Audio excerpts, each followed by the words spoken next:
No dia do aniversário da minha mãe descobri que ela mentiu sobre quem era meu pai a vida inteira. Nunca imaginei que uma simples festa de aniversário pudesse virar a minha vida de cabeça para baixo. Minha mãe sempre foi o centro da nossa família, forte, decidida, cheia de personalidade. Todo mundo admirava ela, era o tipo de pessoa que fazia você se sentir pequeno só de estar na sala, mas também era carinhosa, acolhedora, do tipo que abraça com força e faz você esquecer o mundo lá fora. O nome dela é Márcia e ela tinha acabado de completar 60 anos naquele dia. Eu, meu irmão mais velho, o Lucas, minha irmã do meio, a Camila, e vários tios e primos nos reunimos para uma comemoração surpresa na casa da nossa tia Sandra. Tudo parecia normal, tudo estava perfeito, até que uma frase solta, dita no meio de uma conversa despretensiosa, destruiu tudo. Eu tava na cozinha pegando mais bebida quando ouvi minha tia Sandra comentar com outra tia, vi pensar que até hoje ninguém teve coragem de contar a verdade pro Rafael. Meu nome é Rafael. Na hora, travei. Não sei se foi o meu nome ou o tom com que ela disse aquilo, mas meu corpo inteiro gelou. Fiquei parado ali, em silêncio, com a cerveja na mão, tentando entender se eu tinha escutado direito. Esperei um pouco, fingi mexer no celular e fui me aproximando devagar da conversa, como quem não quer nada. Elas mudaram de assunto rápido demais, desconversaram, mas o estrago já estava feito. Pela primeira vez na vida, comecei a questionar algo que nunca tinha passado pela minha cabeça. Será que havia algum segredo sobre mim? Alguma coisa que a minha família inteira sabia, menos eu? Fiquei o resto da festa tentando agir normalmente, mas minha cabeça estava a mil. O sorriso da minha mãe, o olhar da minha tia, os abraços, tudo parecia falso agora. Como se eu fosse um figurante num teatro que todo mundo ensaiou, menos eu. No dia seguinte, fui até a casa da minha avó. Precisava conversar com alguém que não ia mentir para mim. Minha avó sempre foi minha confidente, mesmo que às vezes ela deixasse as coisas meio no ar. Cheguei lá, sentei no sofá da sala e fui direto ao ponto. Vó, me responde uma coisa, quem é o meu pai de verdade? Ela ficou pálida, literalmente. O sorriso dela sumiu, como se alguém tivesse apagado com uma borracha. Não disse nada por uns bons segundos. Depois, suspirou fundo e respondeu: Rafael, essa pergunta já devia ter sido feita há muitos anos. Foi aí que tudo começou a vir à tona. Minha mãe sempre disse que meu pai se chamava Roberto, que ele tinha morrido num acidente de carro quando eu tinha 2 anos, que ele era um homem bom, trabalhador, e que eu puxei os olhos dele. Mas a verdade, segundo minha avó, era que o tal Roberto nunca existiu. Ela contou que minha mãe se envolveu com um homem casado quando tinha 23 anos, que esse homem era alguém conhecido na família, um amigo próximo, respeitado, e que quando ela engravidou de mim, a história teve que ser encoberta para evitar um escândalo. Quem era ele? Perguntei com a voz trêmula. Minha avó hesitou, levantou, foi até um armário antigo, tirou de lá uma caixa de fotos e me entregou. Dentro tinha várias imagens antigas, entre elas, uma foto em preto e branco de um homem com sorriso largo, olhos claros e cabelo ondulado. Esse é o Antônio, seu verdadeiro pai. Meus olhos não conseguiam desviar da foto. Eu conhecia aquele homem, muito bem, aliás. Era o melhor amigo do meu padrasto, presença constante nos almoços de domingo, um tio que eu sempre admirei. Minha mente começou a conectar os pontos.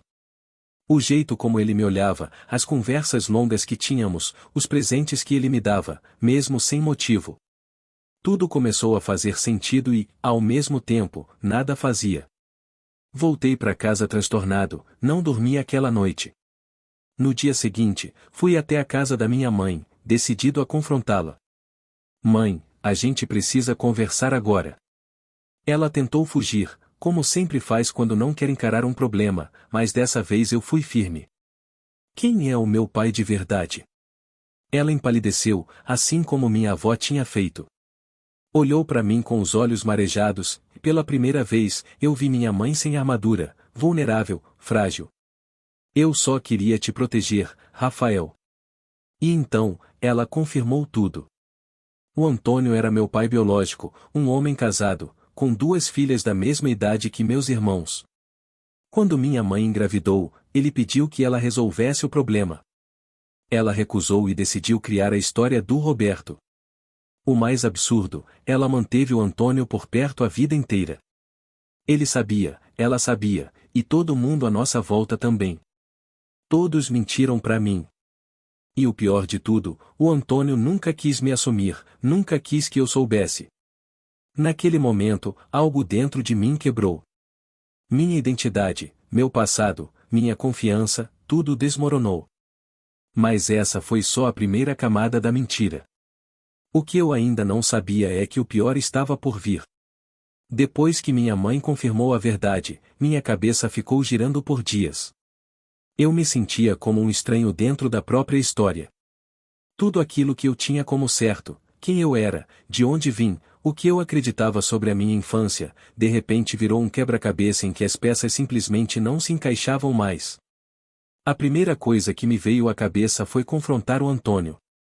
Mas como se faz isso? Como você olha nos olhos de alguém que te viu crescer, que sorriu, te deu conselhos, ao mesmo tempo, te negou, que fingiu ser apenas um amigo da família enquanto escondia o fato de que era seu pai?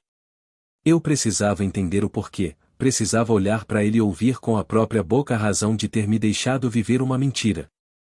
Esperei o próximo domingo. Como sempre, ele apareceria para o almoço. Era o ritual. Desde que eu me entendo por gente, ele e a esposa vinham almoçar com a gente aos domingos. Um teatro completo, com aplausos e tudo. Dessa vez, eu não falei com ninguém durante a manhã. Fiquei quieto, sentado no sofá, esperando a campainha tocar. Quando ele chegou, cumprimentou todo mundo com aquele sorriso simpático e familiar. Veio me abraçar, eu recuei. Ele percebeu, ficou desconcertado, tentou disfarçar, mas o incômodo ficou no ar. Sentei à mesa, esperei todo mundo começar a comer e então larguei os talheres e falei alto, olhando direto para ele: "Você quer me contar agora ou vai continuar fingindo que é só meu tio?" O silêncio foi instantâneo. Minha mãe arregalou os olhos, minha irmã deixou o garfo cair no prato, meu padrasto ficou paralisado, com a carne a meio caminho da boca.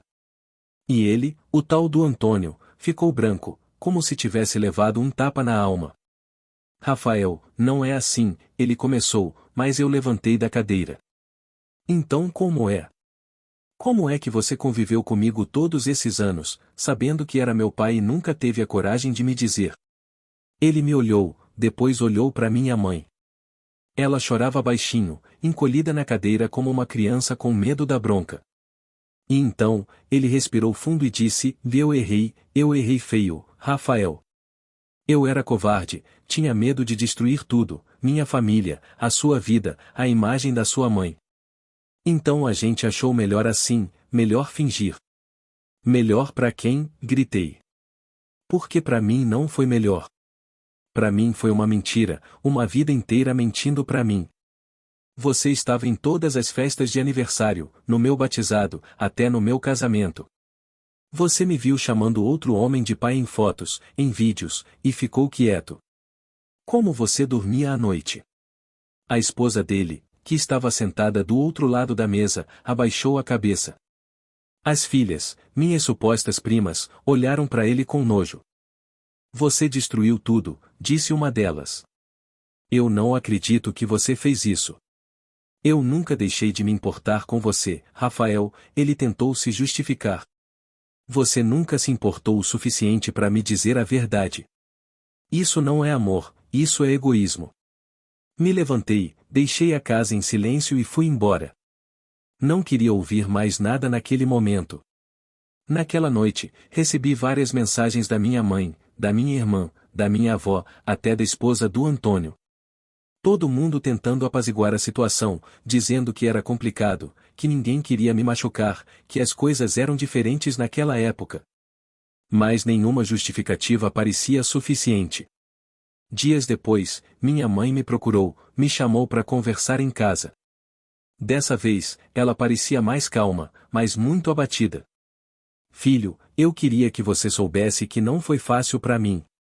Quando descobri que estava grávida, eu tinha 23 anos, era solteira, e ele era um homem casado. Se eu contasse para todo mundo, ele ia perder tudo e eu também. Sua avó insistiu para eu esconder. Inventamos o Roberto.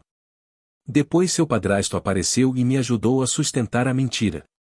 Ela fez uma pausa, limpou as lágrimas com um lenço. Eu me apaixonei pelo seu padrasto, sim. Ele te criou como filho, e para mim, isso era suficiente. Para você, talvez fosse. Mas você pensou em mim? Pensou como seria crescer sem saber a verdade? Ela ficou em silêncio, e eu percebi naquele momento que não adiantava mais brigar. A verdade já tinha sido dita, mas o dano, esse, já estava feito. Mas aí veio o segundo baque. No meio da conversa, minha mãe me contou algo que me deixou ainda mais perdido. Tem uma coisa que eu nunca contei nem para sua avó, ela disse, baixando a voz. O Antônio, ele não foi o único. Naquela época, eu tive um envolvimento com outra pessoa, alguém que você conhece também. E agora, com tudo vindo à tona, eu não tenho mais certeza de quem é seu pai de verdade. Minha visão escureceu por um segundo. Como assim, mãe? Você tá dizendo que pode nem ser ele? Ela assentiu, chorando. Eu nunca fiz exame de DNA, só presumi que fosse ele, porque foi o primeiro com quem me envolvi. Mas a verdade é que pode ter sido o outro. Quem é o outro? Ela hesitou, respirou fundo e então disse, seu padrasto. Eu não sabia mais o que sentir. A mulher que me criou mentiu sobre quem era meu pai. O homem que sempre esteve ao meu lado pode ter sido meu pai biológico o tempo inteiro, e o que eu pensava ser o pai verdadeiro pode ser só mais uma peça errada nesse quebra-cabeça. Minha identidade inteira estava por um fio. E o pior, alguém naquela história sabia mais do que estava dizendo. Depois daquela conversa com minha mãe, eu fiquei em estado de choque. Era como se cada verdade revelada abrisse um novo buraco no chão onde eu pisava. O que antes parecia um escândalo com um culpado claro, o Antônio que me negou como pai, agora ganhava um novo contorno ainda mais confuso, mais doloroso, mais surreal. Meu padrasto, o homem que me criou, que me ensinou a andar de bicicleta, que me levou ao primeiro jogo de futebol, que eu sempre chamei de pai, mesmo sabendo que ele não era o biológico, agora existia a possibilidade de ele ter sido o verdadeiro esse tempo todo. Eu precisava saber, eu precisava da verdade. Pela primeira vez, algo dentro de mim exigia uma resposta objetiva, fria, definitiva. Nada mais de versões, de memórias distorcidas, de suposições. Eu precisava de fatos. Então, eu tomei a decisão. Fui a um laboratório sem contar para ninguém e agendei os exames de DNA. Um com o Antônio, outro com meu padrasto. Chamei o Antônio primeiro. Ele chegou tenso, tinha perdido aquele ar descontraído de sempre. Estava visivelmente abalado. Antes mesmo que eu falasse qualquer coisa, ele começou, Rafael, eu sei que você deve me odiar, e eu não te culpo. Eu deveria ter sido mais homem, ter assumido, ter te dado o nome, o reconhecimento, mas eu tinha medo. Medo da minha mulher, da minha família, de perder tudo. Você já perdeu, Antônio, só não percebeu ainda. Ele engoliu seco. Mas se tiver alguma chance de provar que você é realmente meu pai, eu quero saber. E você também deveria querer. Então, vamos fazer isso. Ele concordou, assinou os papéis, fez a coleta de saliva e foi embora sem dizer mais nada. 2 dias depois, fiz o mesmo com meu padrasto. A conversa foi muito diferente.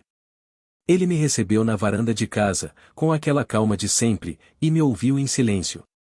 Quando terminei de explicar, ele soltou um longo suspiro e falou, Rafael, eu sempre soube que havia uma possibilidade. Quando conheci sua mãe, ela estava grávida, nunca me escondeu isso, mas a dúvida sempre existiu. E eu preferi nunca mexer nisso. Mas agora a dúvida tá me consumindo, pai. Eu preciso saber quem eu sou. Ele assentiu, com lágrimas nos olhos, disse, se eu for seu pai biológico, vai ser uma bênção, mas se não for, isso não muda o fato de que eu te amo como um filho e sempre vou amar. Aquela frase me desmontou. Fomos juntos ao laboratório, e ele também fez a coleta. A espera pelos resultados foi torturante. Foram 10 dias de ansiedade, noites mal dormidas, pensamentos em looping. Revivi cada momento da minha infância com os dois. O modo como Antônio me tratava, sempre gentil, mais distante, e o modo como meu padrasto sempre foi presente, mesmo quando não precisava ser. No 11º dia, o resultado chegou. Comecei pelo exame com o Antônio. Resultado: vi incompatível. Ausência de vínculo biológico. Meu coração deu um salto. Aquilo significava que tudo o que minha mãe acreditava estava errado. O homem que ela achava ser o pai não era. Fui direto pro segundo envelope. Minhas mãos tremiam. Resultado: incompatível com 99,9999999% de certeza. Vínculo biológico confirmado. Meu padrasto era meu pai, de verdade, de sangue, de tudo. Eu chorei como uma criança que finalmente encontra o colo certo. Tudo o que eu queria era abraçá-lo e agradecer por nunca ter desistido de mim, mesmo sem saber se eu era realmente dele. Corri até a casa dele. Ele estava sentado no mesmo lugar onde conversamos dias antes. Quando me viu, se levantou, e eu simplesmente fui até ele e o abracei com força. É você, pai, é você. Ele chorou comigo. Foi o abraço mais sincero da minha vida. Mas ainda havia uma última conversa pendente com minha mãe. Quando contei para ela, ela ficou em silêncio por vários minutos. Depois sentou-se no sofá e começou a chorar baixinho. Era um choro diferente, não era culpa, era alívio. Eu sempre quis que fosse ele, mas o medo de errar de novo me paralisou. Eu me sentei ao lado dela, peguei sua mão. Por mais que eu estivesse machucado, era minha mãe, e ela também sofreu. Mãe, eu não vou mentir, você errou muito, mas eu não quero carregar esse rancor para sempre. Agora que sei a verdade, posso seguir em frente. Ela me abraçou como se quisesse voltar no tempo, mas eu sabia, não havia volta, só havia um caminho adiante. E agora, com a verdade revelada, eu finalmente podia começar a me reconstruir. Mas o ciclo ainda não estava completo, porque ao tentar seguir em frente, acabei descobrindo outro segredo da minha família. E dessa vez, não era sobre mim, era sobre meu irmão, Lucas. Depois que a verdade sobre meu pai veio à tona, algo dentro de mim finalmente sossegou. A angústia de não saber quem eu era havia se transformado numa cicatriz, ainda sensível, mas ao menos fechada. Só que a calmaria durou pouco.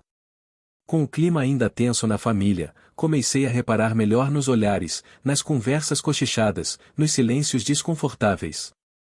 Foi aí que percebi algo estranho vindo do meu irmão mais velho, o Lucas. Ele ficou completamente distante depois da revelação do exame de DNA. Enquanto minha irmã Camila foi super acolhedora, dizendo que nada mudava o fato de eu ser o irmão dela, o Lucas parecia incomodado. Evitava falar comigo, sumia dos encontros, e quando aparecia, mal me olhava nos olhos. No começo, achei que fosse só o choque da novidade, mas o comportamento dele foi ficando mais estranho, até que um dia, minha tia Sandra me mandou uma mensagem dizendo: "Você precisa conversar com o Lucas, ele está mal, e tem coisa que você ainda não sabe." Na hora, senti aquele mesmo arrepio que tive no dia da festa da minha mãe, quando ouvi meu nome em tom de segredo. Liguei pro Lucas no mesmo dia. Ele atendeu com a voz seca. "Fala. A gente precisa conversar, cara a cara." Houve um silêncio do outro lado da linha. Depois ele respondeu: "Tá bom, amanhã à noite na casa da mãe." Fui até lá no dia seguinte, com o coração apertado. Encontrei ele sentado na varanda, de braços cruzados, olhando pro nada. Me aproximei devagar e sentei ao lado. "O que tá pegando, Lucas?"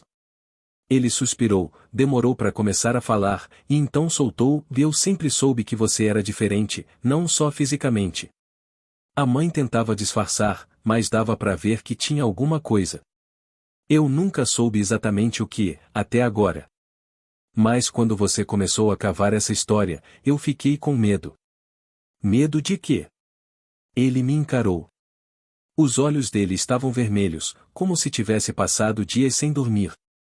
Medo de você descobrir o que eu descobri anos atrás. Meu coração acelerou. Como assim, Lucas? O que você descobriu? Ele baixou o olhar, como se não conseguisse sustentar a própria verdade. Eu achei uma carta da mãe, guardada dentro de um livro velho. Estava endereçada a mim, mas ela nunca me deu. Era como se ela tivesse escrito e desistido de entregar. Nessa carta, ela dizia que o pai que me criou também pode não ser meu pai biológico. Fiquei em silêncio, estático. E você fez exame? Perguntei. Fiz escondido, há 2 anos, quando comecei a desconfiar, quando vi algumas coisas no comportamento dela e também do pai. E ele demorou para responder. Depois, disse com um nó na garganta, e não era ele. O pai que me criou também não é meu pai de sangue. Naquele momento, me faltaram palavras. Era como se um padrão estivesse se formando. Um segredo por geração, um emaranhado de relações, silêncios e mentiras. Você sabe quem é o seu pai verdadeiro? Ele fez que sim com a cabeça. Sim. E é por isso que eu me afastei. Quem é, Lucas? Ele olhou nos meus olhos e disse um nome que eu jamais esperava ouvir. É o pai da Camila. Minha mente deu um estalo. O quê? A mãe se envolveu com ele antes mesmo de estar com meu pai? Foi uma coisa escondida, ninguém sabe, só eu, agora você, e talvez a mãe. Mas o mais bizarro é que ele nunca soube que eu era filho dele. Minha irmã e meu irmão, filhos de pais diferentes. Eu também. Nenhum de nós era filho do mesmo pai e nossa mãe tinha feito questão de esconder isso de todo mundo, por décadas. O que antes era uma família tradicional, agora se revelava uma teia de segredos, silêncios e identidades partidas. Naquela noite, voltei para casa mais confuso do que nunca. Será que a Camila também era filha de outro homem? Será que a verdade ainda ia revelar mais coisas? O que antes era só a busca pela minha origem, agora era uma investigação sobre toda a estrutura da nossa família. E a cada passo que eu dava, parecia que uma nova bomba estava prestes a explodir. Depois da revelação do Lucas, eu já não sabia mais o que pensar. Me sentia como alguém andando num campo minado. A cada passo que eu dava, uma nova explosão. E pior, cada nova verdade parecia reescrever não só a minha história, mas a de toda a minha família. Eu precisava saber se a Camila também fazia parte dessa trama de segredos. Minha irmã sempre foi muito próxima de mim, a mais sensível, a mais protetora. Desde crianças éramos como cúmplices. Mas com tudo o que estava acontecendo, eu não podia mais confiar nem nos laços que pareciam mais fortes. A única forma de seguir era encarar a verdade, toda ela. Chamei a Camila para tomar um café em um lugar neutro. Nada de casa da mãe, nada de ambiente carregado. Precisávamos de ar. Ela chegou sorrindo, mas logo percebeu que eu não estava ali para conversar sobre banalidades. Aconteceu alguma coisa? Ela perguntou. Aconteceu, muitas coisas, na verdade. Respirei fundo e fui direto ao ponto. Eu descobri que o Lucas também não é filho do pai dele, e que o pai biológico dele é o seu. Ela ficou em silêncio por alguns segundos, parecia que o tempo tinha parado ao nosso redor. O quê? Isso mesmo. Ele me contou. Descobriu por conta própria. Fez exame de DNA há 2 anos e tudo bate. Nossa mãe teve um envolvimento com o seu pai antes de casar com o do Lucas. Ela arregalou os olhos, depois olhou para baixo, e foi aí que eu percebi, ela sabia de algo. Camila, você sabia disso? Ela hesitou e então respondeu com um fio de voz, eu desconfiava. Já tinha ouvido minha avó comentar uma vez quando era adolescente, mas achei que fosse fofoca, que ela estivesse só tentando colocar dúvida na minha cabeça. Eu nunca fui atrás, nunca quis mexer nisso. Mas agora você precisa, porque talvez você também esteja vivendo uma mentira. Ela ficou pálida. Você tá dizendo que eu também posso não ser filha do meu pai? Exatamente. E só tem um jeito de saber. Ela respirou fundo, visivelmente abalada, mas assentiu. Tá, vamos fazer o exame. Marcamos no mesmo laboratório onde eu tinha feito os meus. Ela fez o teste com o homem que cresceu achando ser seu pai. A espera foi, mais uma vez, angustiante. E o pior é que já não era mais uma questão individual. Cada verdade nova era como uma bomba no meio da família. Quando o resultado ficou pronto, a Camila me pediu para estar com ela. Nos encontramos em frente ao laboratório. Ela tremia, eu segurava o envelope fechado. Você quer abrir? Ela fez que não com a cabeça, estava chorando. Abri o envelope devagar. Meus olhos correram até a parte principal do laudo. Resultado: vi incompatível. Ausência de vínculo biológico. Camila levou a mão à boca, começou a chorar com mais intensidade. Eu a abracei, forte. Ela repetia baixinho: e não pode ser, não pode ser. A gente vai descobrir quem é, Camila, eu prometo. Voltei para casa com a cabeça pegando fogo. Então era isso. 3 irmãos, 3 pais diferentes, 3 histórias escondidas atrás da mesma fachada de família feliz. Nossa mãe tinha feito de tudo para manter essa estrutura. Tinha escolhido o silêncio, o segredo, a mentira, achando que estava protegendo a gente. Mas no fim, só estava empurrando uma bomba relógio que acabou estourando de uma vez só. E aí, me veio a pergunta inevitável: por quê? O que fazia uma mulher esconder a paternidade de todos os filhos? Havia mais coisa nessa história, e eu estava determinado a descobrir. Depois que eu e Camila recebemos o resultado do exame, algo mudou no nosso olhar. Já não existia mais aquela ingenuidade sobre nossa infância, nossa história. Agora, cada lembrança carregava uma sombra, um oice, um buraco no meio das memórias. Decidimos juntos que era hora de confrontar a única pessoa que ainda podia nos dar respostas, nossa mãe. Ligamos para ela e pedimos uma conversa séria. Ela tentou adiar, dizer que não estava bem, que precisava de um tempo, mas insistimos. Ela finalmente cedeu, nos recebeu na casa onde crescemos, sentada no mesmo sofá onde tiramos tantas fotos juntos ao longo da vida. Ela parecia exausta, como se carregasse o peso do mundo nos ombros. Eu comecei: mãe, a gente já sabe de quase tudo. Eu descobri quem é meu pai, o Lucas também, e agora Camila também não é filha do pai dela. Chega de segredos, a gente precisa saber a verdade. Ela fechou os olhos por um momento, respirou fundo e disse: eu sei. Vocês têm todo o direito de saber, e eu cansei de esconder. Ela se levantou, foi até um armário antigo no corredor e puxou uma caixa de madeira.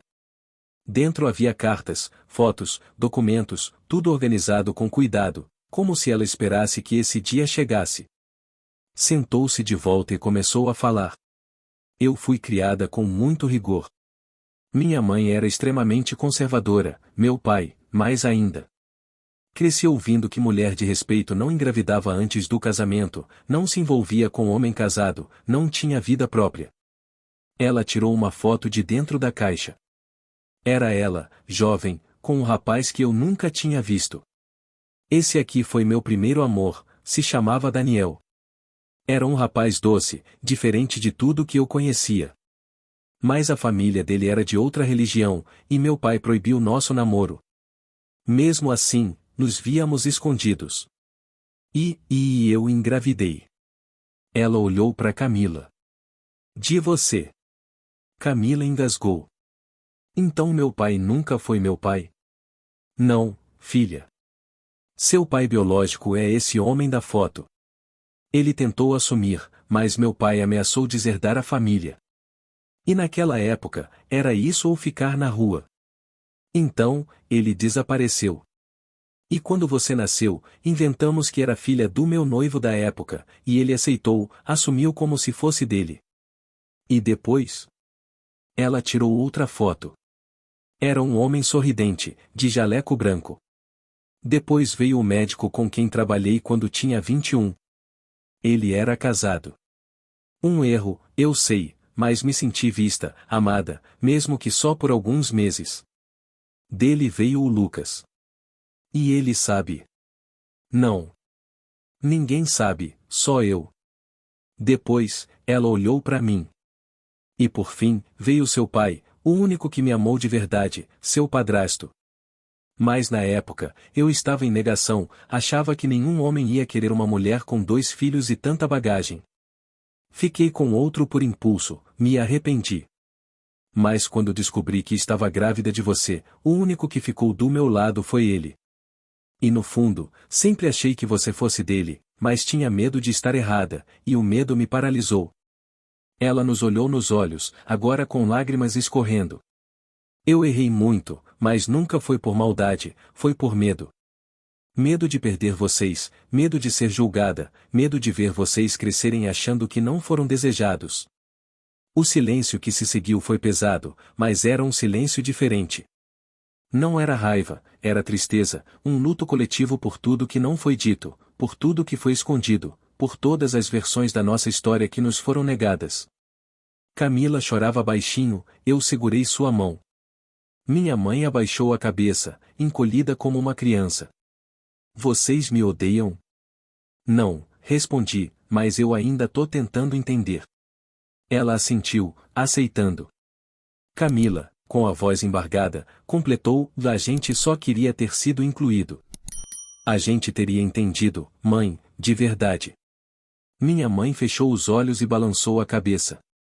Eu sei, mas eu mesma não entendia. Eu me perdi no meio da culpa. Aquela conversa não resolveu tudo, mas foi o início de algo novo, um recomeço, talvez. Pela primeira vez, tínhamos todas as peças. Agora era hora de entender o que fazer com elas. Mas antes de encerrar essa história, fiz algo que achei que nunca faria. Fui visitar Felipe, meu avô, em Minas. Levei a carta da minha avó, mostrei tudo. Ele leu em silêncio, com lágrimas escorrendo. Leandro era meu filho e eu nunca soube. Nos abraçamos, 2 gerações marcadas por silêncios, finalmente unidas pela verdade. Voltar de Minas, depois de visitar o Felipe, meu avô, foi uma experiência estranha. Não de forma negativa, pelo contrário, era como se eu tivesse vivido 2 vidas, vá de antes de saber a verdade e a de depois. E agora, finalmente, eu conseguia deixar a primeira para trás. Felipe me contou mais sobre Leandro, meu pai biológico. Mostrou fotos antigas, cartas, até bilhetes de infância que ele guardava. Me disse que Leandro sempre foi um garoto rebelde, mas generoso, que tinha um dom com palavras, que adorava música, que era o tipo de pessoa que você amava mesmo sem saber exatamente por quê. Ouvir isso me emocionou profundamente. Eu não tive tempo com ele, mas agora eu tinha algo mais forte, um legado. De volta a São Paulo, reuni minha família. Estavam todos, e minha mãe, Camila, Lucas, meu padrasto, tia Sandra e até alguns primos que acabaram sendo afetados indiretamente por toda a confusão. Chamei todo mundo para um almoço. Não era uma comemoração, era uma espécie de cerimônia informal de reconciliação. E dessa vez, diferente de qualquer outro momento, eu falei. Falei abertamente sobre tudo o que descobri, sobre Felipe, sobre Leandro, sobre a carta da minha avó. Contei que havia sentido raiva, tristeza, confusão, mas acima de tudo, uma vontade imensa de entender. E agora, finalmente, eu entendia. Minha mãe chorava enquanto eu falava, mas não de vergonha, era um choro de alívio, um peso que ela carregou por décadas, finalmente saindo de suas costas. Camila, minha irmã de alma e de escolha, me olhava com carinho.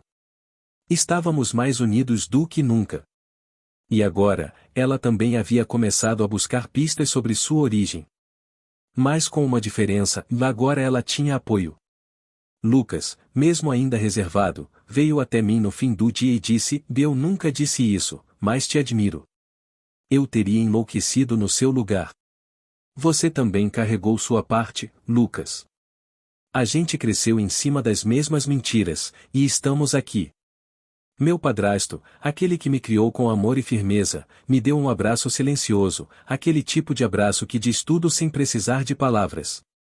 E assim, aos poucos, os pedaços começaram a se encaixar.